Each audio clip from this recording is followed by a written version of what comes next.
All right, everybody. Well, it is 1 o'clock, so we'll go ahead and get started. Have an attendee who raised their hand. Thank you. We'll talk a little bit about how we need you to use the Q&A a little bit later, and we will get started. So, moving target of the Department of Labor FAQs. We did our presentation last Thursday, and then they added 19 more FAQs on Friday. So we want to address those. They made some clarifications and expansions that are different from the information that we understood before. So we will get into what those differences are right now. So,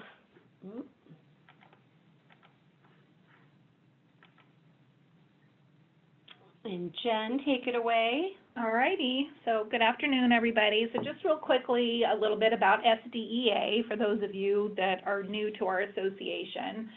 We're a nonprofit human resources consulting firm, and as you can see, we're dedicated to providing the best HR guidance and advice. It's critical during this period of time. There is a ton of information out there. Some of it's hard to decipher, and as Molly alluded to a minute ago, it is also ever-changing. So we're here, for this period of time, but in the grand scheme of things, we also deal with employer-employee relations, wage and hour issues, leaves, accommodations. We do lots of training. We're available on demand mostly to answer your HR questions, provide a sounding board for HR issues, policies, and procedures. We work often as a partner with the HR individual within a company, or maybe for smaller companies, we may work directly with a president or the CEO. So there's our phone number. Our website is www.sdeahr.org. So that's another great resource, especially for all this information on coronavirus. Today, you're hearing my voice. I'm Jennifer. Up in the right-hand corner there, and it's Molly, kind of Brady Bunch style. I'm stealing this from the webinar I was in yesterday, that you'll have to age me by 10 years by the time this is all done. I'm trying to get through and decipher all this government stuff and leaves and everything. So I'm the Director of HR Services here at SDEA, and then we have Molly. You already heard her, but she is HR consultant here as well. As far as the presentation, go ahead, sorry. Okay, Molly. That's okay. So presentation protocols, first 20 minutes, we're just going to go through the FAQs, kind of things that have changed from the last time we were talking about this, things that have been clarified or muddied, as the case may be. We're going to work on doing that in the first 20 minutes, and then the last 40 minutes we'll be here for your questions. Please do use the question and answer button as opposed to the chat button. The question and answer button we can run a report on so that we will have all of your questions logged. We can't do that with the chat button. So again, please do use Q&A. We'll be responding to questions as they're received, and so we'll be talking to those on the phone, but any that we can't get to within this hour, we will run that report and answer them and post them on our website, along with posting the presentation. So FAQs 90 through 79 were released last Friday. It includes stay-at-home and shelter-in-place orders do fall under quarantine and isolation. So previously, we and other attorneys had thought that stay-at-home and shelter-in-place did not qualify, but now they're saying that it does. It reinforces that emergency paid sick leave for self-quarantine does require the advice or direction from a healthcare provider. It emphasizes that emergency paid sick leave and EFMLA is only available when a person is unable to work or telework as a result of their own COVID diagnosis, a healthcare provider advised quarantine, or caring for a family member who's quarantined and requires your care. It did expand family member for the purposes of ESPL to include someone who regularly resides in your home, or if your relationship creates an expectation that you would care for the person in a quarantine or a self-quarantine situation. I was reading an article from some law firm, I don't remember which one, but he kind of put a line of, it was nice that they clarified that you don't have to provide, or you're not eligible to provide care for someone for whom you have no relationship. It's like, okay, well, I guess you do have to do that, because if I was like, well, that person looks like they need care, I'm going to take care of them. And it does specify that emergency paid sick leave can only be taken for someone who genuinely needs your care. So if the person can care for themselves, then it's not going to qualify under EPSL. And clarifies that only one guardian can take EPSL, EFMLA at a time. So if you have put together any of your own request forms, you want to make sure that you have that caveat that the employee is representing that they are the only ones who will be providing the care during the EPSL, EFMLA time. And it does account for seasonal employees with irregular schedules. It's kind of, the calculation is complicated, so I didn't try to go into it on this slideshow. And it does kind of muddy the definition of leave of absence and furlough. Question number 77 asks about if I'm on an employer-approved leave of absence, do I qualify? And they say, well, not if your LOA is mandatory, which didn't really make sense to us, but because we would consider that to be a furlough, but we'll go through some what-if situations later on in the presentation. All right, Jen, take it away. All righty.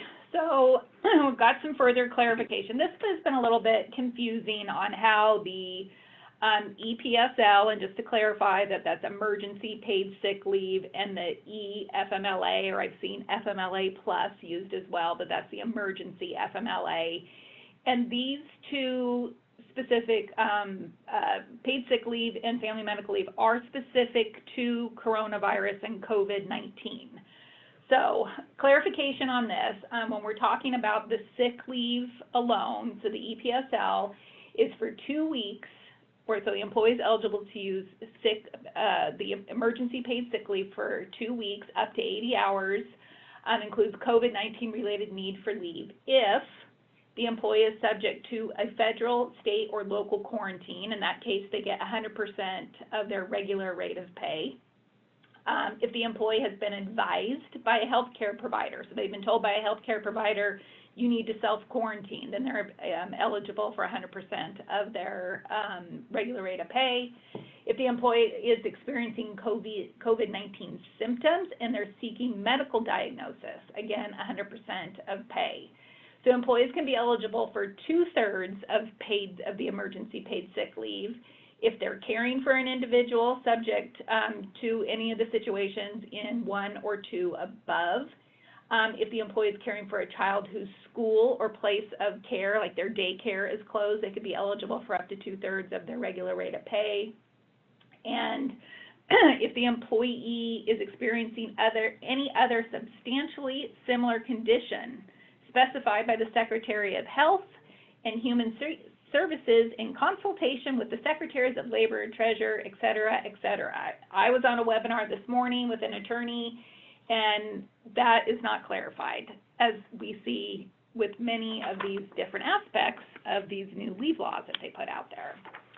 So specific to the emergency FMLA, clarification on that. So this would provide employees with an additional 10 weeks of job-protected leave at 2/3 of their pay if the employee cannot work, again, because of their the school is closed or there is no child care available.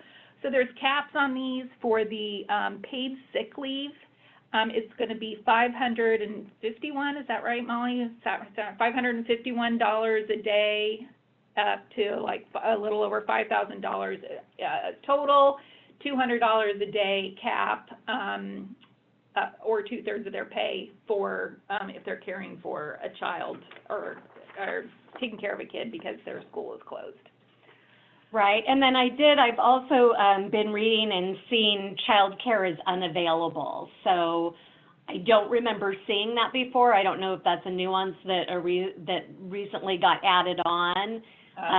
But it doesn't necessarily have to be that they had care and it's now closed. It seems like they're also qualifying if childcare is not available. Gotcha. Okay.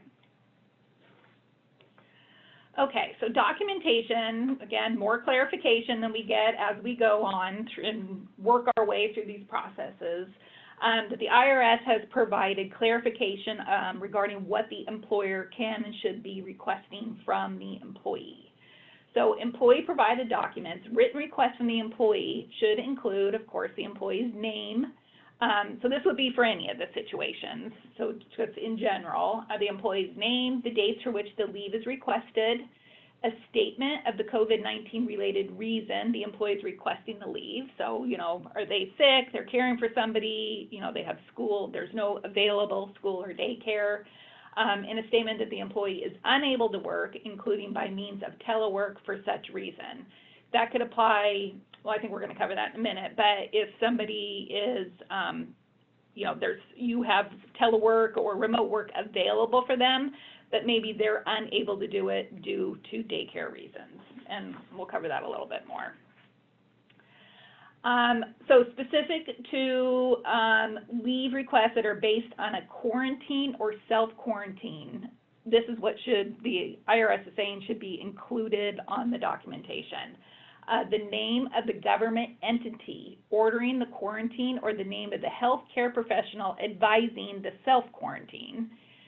And then if the employee is subject to quarantine or advised to self-quarantine is not the employee, the person's name and relationship to the employee. So if they're caring for somebody, family member, somebody in their house, it sounds like, doesn't have to be, as Molly clarified, somebody that they don't know. So that would need to be included as well. If the employee is taking leave based on the school closing or childcare, daycare not being available, then we should be requesting from our employees the name and age of the child or children to be cared for, the name of the school or the daycare place or the place of care that is unavailable, a representation, so something that's notifying the employer that there is no other person that can be providing care for the child during the time that the employee is requesting the emergency FMLA. And then if the employee is unable to work or telework because of a need to provide care for the child older than 14 during daylight hours, a statement that special circumstances exist requiring the employee to provide care. So this may come up in situations where your employee has a child with special needs, there's some sort of a disability that would make it difficult for the employee to telework or provide work during their, while they're working at home. So, you know, be flexible with your employees. I know that's kind of was specifically referencing daylight hours, but, you know, there may be some circumstances where employees can actually flex on their hours. Maybe they can do work hours in the evening, you know, if they have some of these challenges with daycare. All right.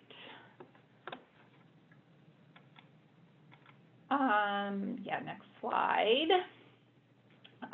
So for the employer, this is what for the employer, when you guys are for the tax credits and the things that you're beginning, this is the information that you need to be keeping. You have to have your documentation to show how you came up with the amount of qualified leave. You have to show you have to have documentation to show how you, the employer, determine the amount of qualified health plan expenses, copies of forms and documents that's submitted to the IRS. This link right here is very useful. If you guys have not checked this out, I recommend linking on there, looking through it. It's got some good Q&A. It talks about, you know, how employers would claim the credit, because that's a big question on this, right? On, you know, how am I going to get reimbursed? Is this, because remember, this is an initial out-of-pocket expense from the employer, that the employer is the one paying for the emergency paid sick leave and the emergency FMLA, and then they'll be eligible for tax credits, maybe in some circumstances some reimbursements. So this link here provides you with that information about how you claim those credits, how the employer would substantiate the eligibility for tax credits, and again, it's just a good Q&A, so I really recommend hopping onto that link. All right, and now we're going to jump into some of our what-if scenarios, which we're getting a lot of those. Yes. So, how do I know if my employee is eligible for EPSL solely due to the stay-at-home order? So this is, they're not diagnosed with the coronavirus, they aren't caring for someone, they don't have kids home from school, they're just requesting it due to the isolation or self-quarantine. So questions you want to ask. First, are you an essential industry? Because if you are an essential industry, the employee wouldn't be eligible because they're authorized to go to work. So, you know, they can telework, but they could also go to work. Has the employee been furloughed? If yes, they're not eligible because furloughed employees are not eligible. If not, then they could be eligible. And then, do you have work or telework that the employee could do if not for the stay-at-home order? So if you do have work or telework that they could do, if not for the stay-at-home order, they could be eligible. So if you still have an employee on the books that, you know, is a cashier and can't do their job because you can't be a cashier if you can't have the business open, then they would be eligible, but you probably wouldn't have them on the books anyways because you probably would have furloughed them already. And if the employee can't work, you should consider putting them on a furlough. None of this restricts you from making a determination that somebody needs to go on furlough. Although, you know, again, we're not really well versed in the CARES Act and the Paycheck Protection Program. So ask your banks about that, because if you are applying for that, I believe there's something along the lines of you have to keep people at their rate of pay. How do I know if my employee is eligible for someone who's subject to quarantine, isolation, stay at home? So first, has the person being cared for, and we're going to call them an individual, been advised by a healthcare provider that they should stay home or otherwise quarantine themselves because they may have COVID-19 or they're particularly vulnerable to COVID-19? And so with that, we're talking about the people who are 65 plus, who have autoimmune diseases, et cetera. So if yes, the individual has been advised by a healthcare provider, then your employee, if they need to care for that person, could be eligible. If no, then they're not eligible. Is the individual an immediate family member, resides in the home, or has a relationship that creates the expectation? If yes, they could be eligible. If no, they're not eligible. And, you know, how it's going to be documented what an employee that creates an expectation. I think that's basically just going to need to kind of be on the honor system, I guess. Jen, have you read anything more about that? About the doctor's notes? Well, about the relationship creating expectation. Oh, yeah. No, I have not. Sorry. No, I have not. Okay. All righty. I heard honor system, and I went to our common question about doctor's notes. Right. And then other things you want to think about, is the individual unable to care for themselves and depends on the employee for care? So, you know, that could, an elderly parent could certainly be the case. So yes, could be eligible, but no, not eligible. Is the employee unable to work or telework as a result of caring for the individual with the COVID-19 related condition? So, you know, maybe they can't telework because this person is requiring so much care that they just can't successfully telework. So if that's the case, yes, they could be eligible. If it's not the case, then they're not eligible. And Jen's what if. All right. So because the DOL has not been super clear on some of the information that they've provided, and then again, as Molly kind of said at the beginning, that we're going by our interpretations, information that we're receiving from the attorney firms that we work with, that, now we have a little bit more clear definition or understanding and clarification, I guess, that this work from home order does qualify as a quarantine. So if we're looking back now, what do I do if my employee requested the emergency paid sick leave after April 1st, because remember that's the date that this all went into effect, but I denied the request because the stay-at-home mandate was not defined as quarantine or isolation. So, maybe at that point, along the lines of what we were all thinking, nope, it doesn't fall under that. The quarantine is if you're sick or if your doctor tells you to self-quarantine, but now the DOL has clarified that, yes, the stay-at-home order does qualify as quarantine or isolation. So kind of like the same questions that Molly was going through, ask ourselves, am I an essential industry? Am I supposed to be open, or do I have work for my employees? That's a big part of it. Do I have work for them available? If the answer is yes, the employee is not going to be eligible because they are authorized to go to work. So this is going to be different too, which we're going to talk about in the next slide, for those people that are scared to come to work or they're refusing to come to work. If you're not an essential industry, then yeah, the person is probably going to be eligible. Again, if your business would otherwise be open and be able to function and provide your services or products or whatever it is, if it were not for the stay-at-home order.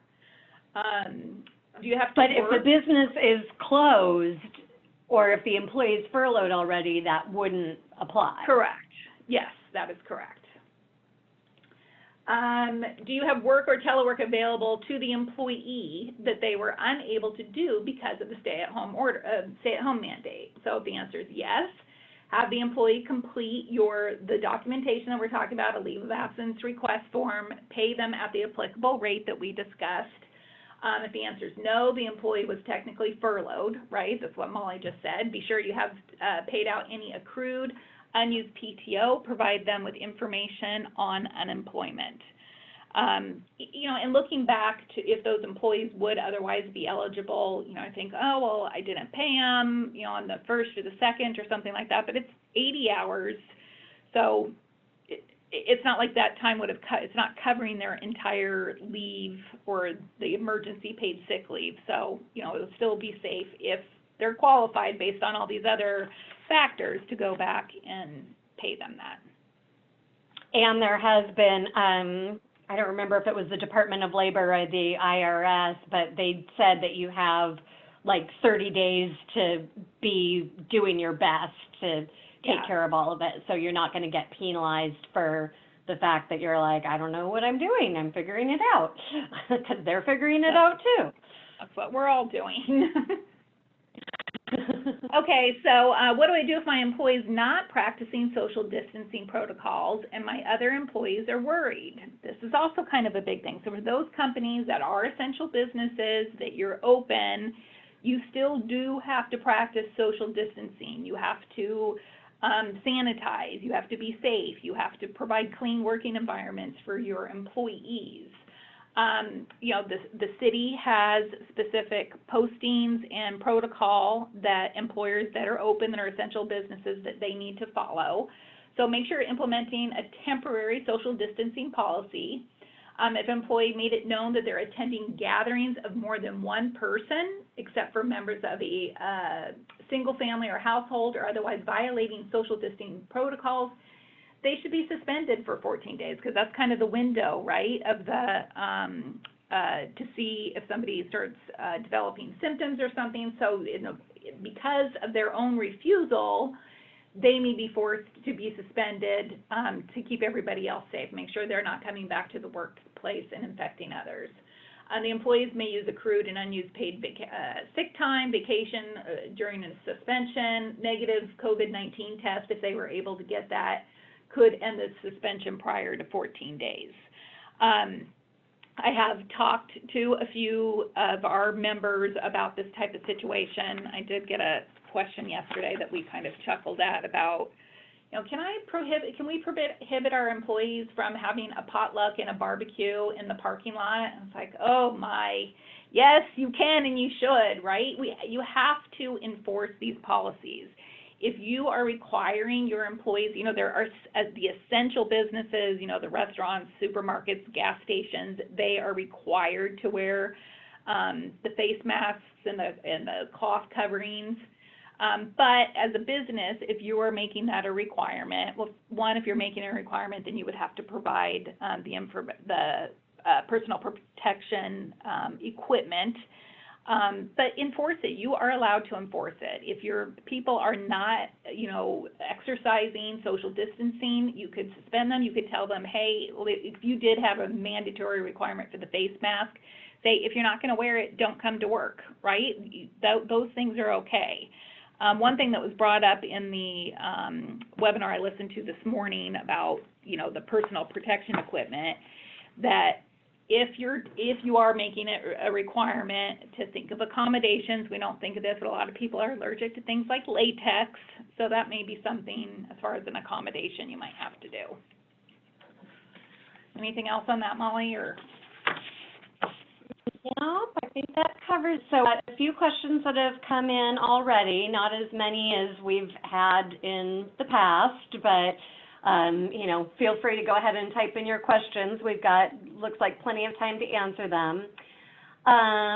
One question is, will we be able to print out the presentation? No, we won't have it in a printable format, but you can watch it, and if all you want to do is kind of look at the slides, you can fast forward through that. Next question is, my understanding that shelter in place is not qualifiable if the employer has to close their door to shelter in place. So if I'm understanding this correctly, it's if the business closed, then shelter in place is qualify. And Jen, do you want to speak to that? Well, I think that's kind of the opposite of what we're saying, because if shelter in place, so if I'm a retail business, I'm not an essential business, but I would otherwise be open, but the city, the governor, the president has said, you know, if the shelter in place work from home order, I think is what we're dealing with here in California, then that is the essence of a quarantine, which would make the employees eligible for the paid sick leave. Right, Molly? Well, but if they've already shut their doors, then you don't have employees to begin with. Correct. So, yes. So you know, that's the kind of things, you're right. That's where these nuances get in and it gets confusing. So, and again, we can't really speak to the CARES Act, but, you know, if you're keeping employees on the payroll because you're wanting to get the loan that's for the payroll protection program, then this might apply, although my understanding is that you're just keeping them on your regular payroll, because there are a lot of provisions in there for no double dipping. So you wouldn't, if you're getting the payroll protection program, if you're getting a loan that's going to be forgiven because you have been continuing to pay your employees' wages, then you can't also get the tax credit for emergency paid sick leave or emergency FMLA. So hopefully that kind of answers that question. Does number 2 for emergency paid sick leave qualify for people who are more vulnerable, i.e. over 65, autoimmune diseases? And with that, again, if you want to get the tax credits, they're saying that you have to have medical certification.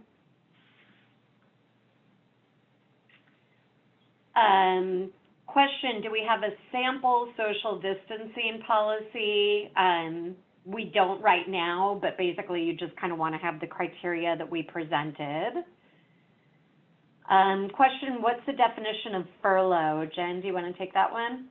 Yeah, furlough, another gray area, but furlough is really if you're keeping somebody employed, so they're still employed, but you do not have work for them right now. And right now, you can't see I'm using finger quotes, is going to be a short period of time. So there was a super old opinion letter from the state of California on if you're furloughing somebody, that if it's going to be longer than 10 days, then you should pay them out their vacation and final wages, et cetera. The DOL has not addressed this specifically, going back, I should say, to having a new opinion on this. But what we're telling people, and of course on the advice of our legal also, is really if you're not planning on bringing them back within the pay period, and maybe even if you use that 10 days, but if you're not planning on bringing them back within the pay period, you really are talking about a layoff. And in that case, you have to pay the employee their final check as far as the timing goes, and then pay out any accrued vacation or PTO if you have a PTO policy. The concern with, putting somebody on furlough without doing those things, without giving them their final check or paying out their benefits, is because of waiting time penalties and things that violate those. When you terminate somebody, a layoff is just like a termination where you have to pay the employee at the time of layoff or termination.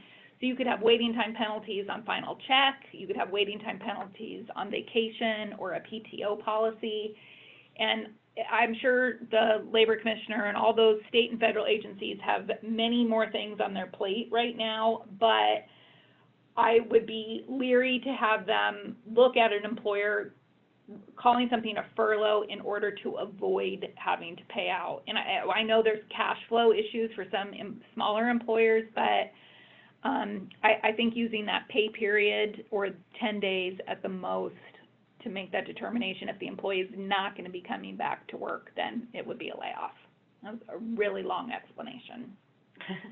And then we've got, if an employee is furloughed, you're saying they're eligible to take their available PTO, or that we have to pay them their PTO at the time of furloughing. So I believe, Jen, you had sent over the information that the Labor Commissioner is saying, again, that if you're not going to pay them within that pay period, or you probably could get a little wiggle room 10 days, that triggers needing to pay them out. The other thing to think about is that if you do say, okay, we'll use your PTO through the end of the pay period, then the employee won't be eligible for unemployment while they're using their PTO. So if you pay them out their PTO, and then they can put that in the bank and they can apply for unemployment, and unemployment doesn't have the week waiting period anymore, that's going to be more beneficial for your employee than being like, okay, you're furloughed and you're going to use your PTO, and then that's that. So that might be part of the reason that the Labor Commissioner said, no, you have to pay it out. All right.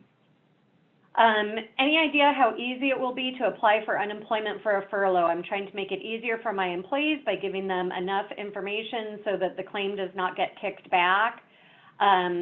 Speaking to members that I've been talking to, it does seem like it is fairly easy to apply. You are going to want to say that you're requesting it for reduction in hours. The EDD address, I think it was last Friday, again, after we had done our last webinar, that they don't want employers using the DE 2063 form at the time of initial claim.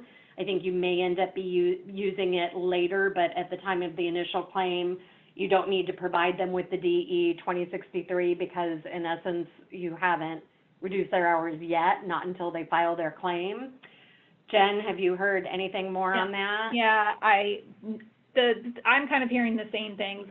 What I'm hearing is that the EDD is trying to make this as easy as possible, and I'm hearing things like just apply, fill this out, we'll figure it out as we go along. So what I'm hearing is that the EDD is encouraging people to get the claims in, answer things the best they can just to activate the claim, because I know trying to do this with my husband, sometimes it's you get at a stopping point where you can't go any further.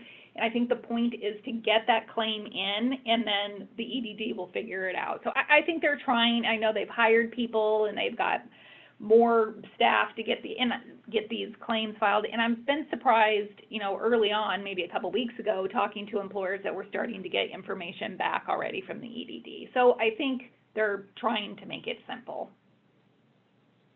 which is a crazy thing to say about government, but anyhow. They're trying, they're not succeeding. Right. Yeah. All right. If all of my employees are salaried and teleworking, but I have an employee who decides that she's unable to work due to childcare, would they qualify for EPSL or EFMLA? It's not a requirement that they work regular hours, just that they get some minimal projects done. That's kind of a tough one. I mean, so they can't work because of childcare? The employee is saying that she's unable to work due to childcare. And I think with that, I think you kind of just have to give it to them. I mean, again, you're gonna have documentation that they're saying that they are unable to work because they're caring for their child. You know, they're not able to work, they're not able to telework, and there's nobody else who can take care of the child, and nobody else will be there taking care of the child. And I kind of think that if they are making that statement, then if they're lying, the onus is on them. Yeah, I guess I would go back to that employee and just confirm with them, say, you know, I know you've got some childcare issues, but we don't have, you know, this isn't a 9 to 5 thing, and, you know, we really need these certain projects done. You know, is there a way we can work this out where you can work in the evenings? But I think if they're still adamant about, no, I can't, then, yeah, I think your hands are kind of tied. Yeah. Okay, if an employee tests positive for COVID-19 and exposed other employees, can a business require that those other employees to self-quarantine? If so, could the employer pay the EPSL to them? I would say for you to be able to get your tax credits, you're going to want to make sure that your employees get medical certification. Mm-hmm. Yeah. You know, can you ask them to self-quarantine? Yes, you should. I think the recommendations from the CDC is if you have an employee that tests positive and they have potentially exposed other employees or even clients or customers, that you do need to have them self-quarantine, and in some cases you may even have to shut down for 14 days, clean everything, etc. But I think unfortunately for the tax credits, yes, that you're going to need some sort of medical certification or something from a medical provider.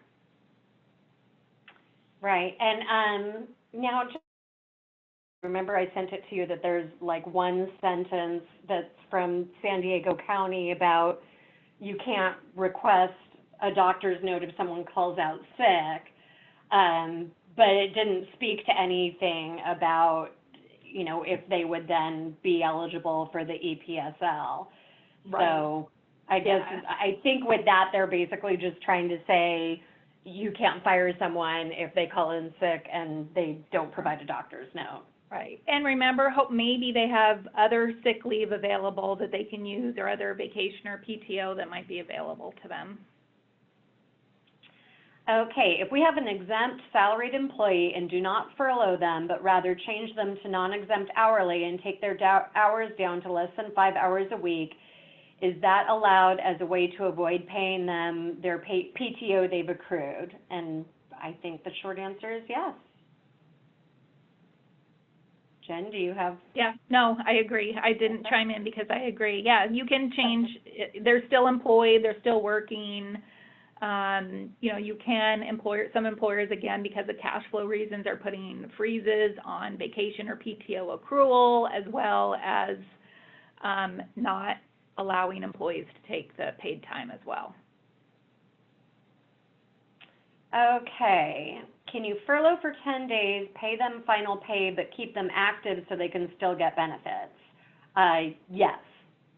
Yeah, that's sort of the point of, or one of the points of furloughing is you're not taking them off the payroll, and you can make whatever arrangements for their benefits. If you as an employer want to continue to pay your contribution and get the employee's contribution, or, you know, even if you want to pay the whole thing, that's sort of the point of furlough. Yeah, just work with your carrier or your broker to make sure it's all done properly, obviously. Yeah, and then is furlough the same as layoff? Sometimes they are used interchangeably, but kind of the way that we're explaining it and the way that SHRM has defined it is that furlough means that you haven't taken them off your payroll. Layoff means that you have taken them off your payroll. So if you lay somebody off, then they're not on your payroll anymore. They're going to get their benefits through COBRA. They're not your employee anymore. If you furlough someone, that just means that you don't have any hours for them, but they're still on your payroll. They still potentially could get benefits. You could also put them on COBRA, because if you're putting them on COBRA because they don't meet your company's policy hours, then you can do that. So hopefully that answers the question. And, you know, and what about mandatory leave of absence? Don't even ask. Yeah, and again, though, remember, don't use furlough to avoid having to do the final pay and benefit payout, because that could come back. The final pay. Yeah, the final pay. That's kind of that's why there's sort of mix-up, is because the labor commissioner is saying if you furlough someone and you're not going to bring them back within the same pay period, it triggers the same thing as termination, layoff, whatever you want to call it. Medical certification required for FMLA tax credit. Does this mean the doctor provides a positive COVID-19 test results of employee or employee family member? Or does a doctor notice requiring stay at home and quarantine suffice? I think either one of those, because if they're told by a doctor to self-quarantine, that the doctor may think they have symptoms, but they're unsure, maybe they've been exposed. I'm thinking either one of those. Yeah, exactly. So, and I think maybe the point of the question is, does it have to be a positive COVID-19? No, because part of it is if you're experiencing symptoms and you're actively seeking medical care. So if you're actively seeking medical care, and it seems like doctors are, you know, they're probably just having their assistants fill out names and give people these certifications if they've talked to the person.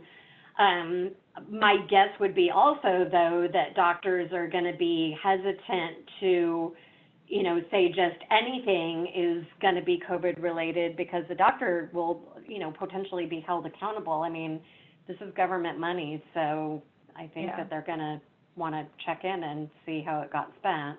Yeah. That's just sort of my opinion, but. Okay, where can we access the IRS link on the slides? I didn't get to take a picture of it. Thought we'd receive a copy of the presentation. We will have the presentation available, so you can look at the presentation on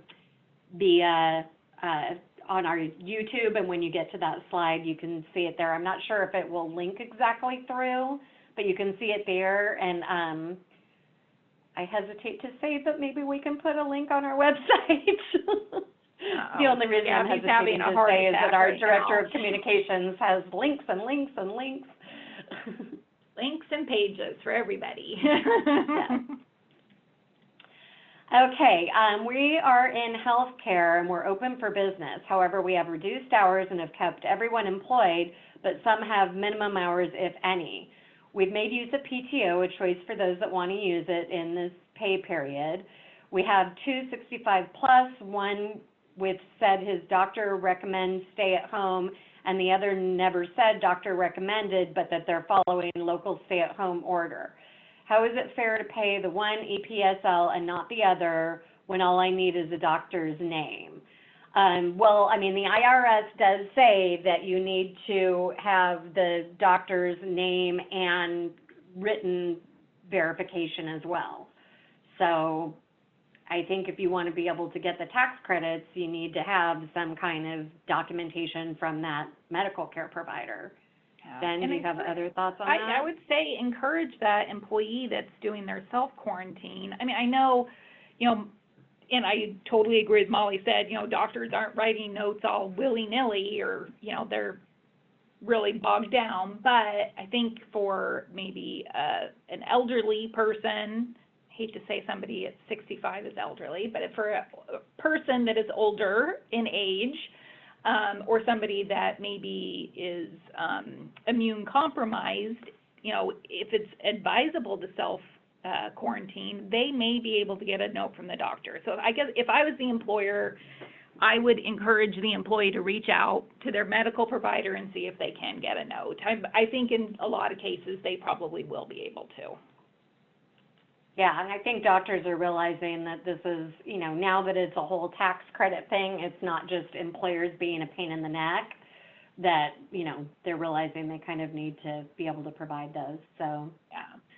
I have employee that is set up with a login and password but cannot get past the first screen due to lack of an EDD customer account number, thus not able to start a claim. I gave those employees the DE 2063.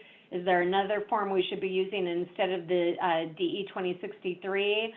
I think that the problem is that they haven't signed up for an EDD account yet. Yeah. So you should provide them with the how to file a claim, because the first thing that you have to do when you're filing a claim is you go in and set up an EDD account, and then once you have an account, then you can put your EDD customer account number in. Sharp Health Plan is saying per CDC, doctors are not required to give doctors notes, telling employees that employers are not allowed to request notes, telling employees check the CDC website regarding this rule. I don't know what to say. That's not what the IRS is saying. Yeah.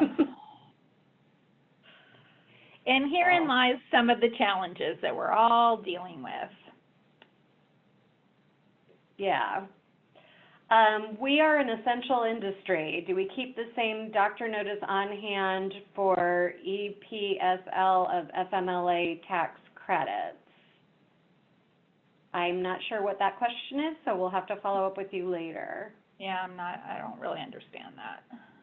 Okay. If an employee of ours quits because they're afraid of everything going on and want to abide by staying at home, are they still eligible for unemployment benefits? Most likely no. If you had work available for them and they quit, my guess would be the EDD is going to say no, but that's up to the EDD. Yeah, and part of that EDD, you have to be available for work and looking for work. So if they're afraid to come into your place of employment, they're probably not going to want to go someplace else either. Right. And so if I'm understanding this correctly, if you are laid off, the employer has to pay out the employee any vacation time. Does that include sick time? Not if it's not if it's a standalone policy. So sick leave is not required to be paid out at the time of termination. The only exception to that is if you have a combined vacation and sick leave policy, so a PTO policy, then yes, that would need to be paid out. So either PTO, accrued PTO, or accrued and unused vacation, but not a standalone sick leave policy. And then follow up, what is the time frame they have to pay out? Pay out the vacation, they have to, all that is due at the time of termination or layoff. So when you're telling the employee, you know, unfortunately we have to, due to the circumstances, we don't have any business, we have to lay you off, here's your final check with your accrued vacation and or PTO. Right, or furlough you. Right. Okay, hypothetically, oh, we love these questions that start with hypothetically. Hypothetically, if all employees in a front desk position in a medical office qualified for EPSL and EFMLA to care for a child due to school closure, which would leave the front office unstaffed, can any of the leaves be denied to keep the office running? So, potentially. Under the emergency FMLA only, so this does not qualify for the paid sick leave, but if an employer has 50 or less employees, they may be exempt from providing that additional 10 weeks of time off for the daycare or the child care. There are certain criteria that needs to be met, and I know that information is on our website, it's on the DoL Q&A, but it has to be, I think the word Molly used, which I've been sharing with people, that it almost has to be something that's going to be crippling to your business. So if that was your entire front desk staff, that may qualify. Document your reasons for denying such a leave, the reasons you came to that decision, how it's going to affect the company financially or otherwise, just in case that comes back at you to, somebody claims discrimination or something along those lines. But yeah, if you have less than 50, there is a potential that you could be exempt from that additional 10 weeks. And Jen, I think actually the IRS updated it or was it the IRS questions? I remember I just copied and pasted it to a member, so I think it's including the emergency paid sick leave now as well, when it didn't. Oh, really? Okay, that's news to me. So when we post these Q&As, we'll clarify that, but I think I just read that today, but everything's a blur because it's all changing all the time too. So. Okay, if we have a salary employee that we're going to furlough, can we have them file for unemployment 1 week and have them work from the office the next week? We are probably going to have some salary employees work every other week, and we don't know how this will pan out legally. So that would be a reduced hours, and so they would be, or reduced salary, however you want to look at it, because it's an exempt employee. So yes, they can file for unemployment, but my guess would be, if they're truly exempt, that means that you need to be paying them the equivalent of, at 13 an hour, it's the equivalent of $1,040 a week.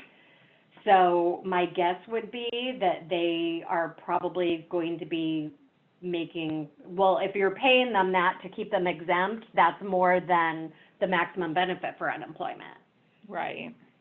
But if you change them to hourly and they're making less, then it's not the maximum benefit for unemployment. Yeah. So anybody that's going to be eligible for unemployment, their wages have to fall, and we're not talking about the federal pandemic unemployment, but for the state of California, if somebody's going to be eligible, their weekly benefit wages have to fall below $450 a week. That's the max. So again, I would probably encourage them to file and let the EDD work it out on what they think. Yeah, the other thing that we don't know, I was talking about with another member earlier this week, is with that federal $600 that's going out across the board, if they file an unemployment claim and they're not eligible for the state unemployment because they are making more than the maximum benefit, will they still, because they have an unemployment claim open, get that federal $600? And we have no idea. I have no idea. Jen, do you have any idea? I also have no idea. Okay. Yeah. All right. I think $600 is kind of a mystery to a lot of us right now on how that's all working. Yeah, and I meant to check the EDD site today, but I haven't yet to see if they have any clarification on there yet. So, and then this is actually our last question. So we are going to get to all of the questions by the end of the webinar. So is an employee who has asthma eligible to stay home and collect their accrued sick pay even if they are furloughed?